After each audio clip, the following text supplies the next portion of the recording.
টানা বর্ষণ আর পাহাড়ি ঢলে আরও নাজুক হয়ে পড়েছে চট্টগ্রামের বন্যা পরিস্থিতি। সবচেয়ে ভয়াবহ অবস্থা সাতকানিয়া ও বাঁশখালীতে। এসব উপজেলার বিভিন্ন ইউনিয়নে বিচ্ছিন্ন হয়ে গেছে সড়ক যোগাযোগ।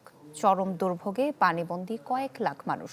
মারা গেছে এক অন্তঃসত্ত্বা নারী, এখনও নিখোঁজ রয়েছে এক যুবক। কোথাও বুক সমান পানি, আবার কোথাও কোমর পানিতে তলিয়ে গেছে বসতঘর, রাস্তাঘাট। এই চিত্র চট্টগ্রামের সাতকানিয়ার। উপজেলার প্রায় প্রতিটি ইউনিয়নই বন্যা কবলিত। বিচ্ছিন্ন হয়ে গেছে সড়ক যোগাযোগ। পানিবন্দী ৩ লাখেরও বেশি মানুষ। চরম দুর্ভোগে পড়েছেন রোগী, গর্ভবতী নারী ও বৃদ্ধরা। হাসপাতালে নিতে না পারায় কেউচিয়াও এলাকায় মারা যায় এক গর্ভবতী নারী। প্রবল স্রোতের মধ্যে বিভিন্ন এলাকায় ঝুঁকি নিয়ে নৌকায় যাতায়াত করছে মানুষ। গেল 2 দিনে পানিতে তলিয়ে নিখোঁজ হয় 2 জন। বৃহস্পতিবার চরথি থেকে নিখোঁজ এক যুবকের মরদেহ উদ্ধার করা হয়। আমরা সবাই কেউচিয়া এবং সাতকানিয়াবাসী এই খালগুলো যদি রাখবল থেকে উদ্ধার করতে পারেন তাহলে আমরা বন্যা থেকে বাঁচবো।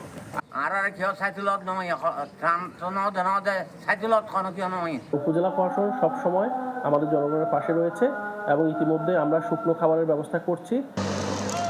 একই অবস্থা দক্ষিণ চট্টগ্রামের বাঁশখালী, চন্দনাইশ, পটিয়া, আনোয়ারা, বোয়ালখালী ও লোহাগাড়াই। উপজেলাগুলোর বিভিন্ন ইউনিয়নে পানিবন্দী কয়েক লাখ মানুষ। গৃহপালিত পশু নিয়ে অনেকেই ছুটছেন আশ্রয় কেন্দ্রে। দেখা দিয়েছে বিশুদ্ধ পানি ও খাবার সংকট। কেউ আত্মীয়স্বজন এসে ওদেরকে নিয়ে গেছে, আর কেউ কেউ আমাদের প্রাইমারি স্কুলে অবস্থান নিছে। আজকে থেকে আমরা 4 দিন পানিয়ে বন্দি। কোনো এমপি, মন্ত্রী, মিনিস্টার আর চেয়ারম্যান আমাদেরকে কোনো খোঁজখবর নেয় নাই। আমরা প্রত্যেকটি ইউনিয়নে এবং পৌরসভায় ত্রাণ পৌঁছানোর ব্যবস্থা কার্যক্রম গ্রহণ করেছি এবং ইতিমধ্যে আপনারা দেখতে পাচ্ছেন আমরা শুকনো খাবার নিয়ে আবার বের হচ্ছি। কেবল দক্ষিণ চট্টগ্রাম নয়, টানা বর্ষণে বন্যার সৃষ্টি হয় হাটহাজারী, রাউজান, রাঙ্গুনিয়া সহ উত্তর চট্টগ্রামের বেশ কয়েকটি উপজেলায়। গেল 5 দিনের টানা বর্ষণে পাহাড়ি ঢলে সৃষ্টি হয় এই বন্যার।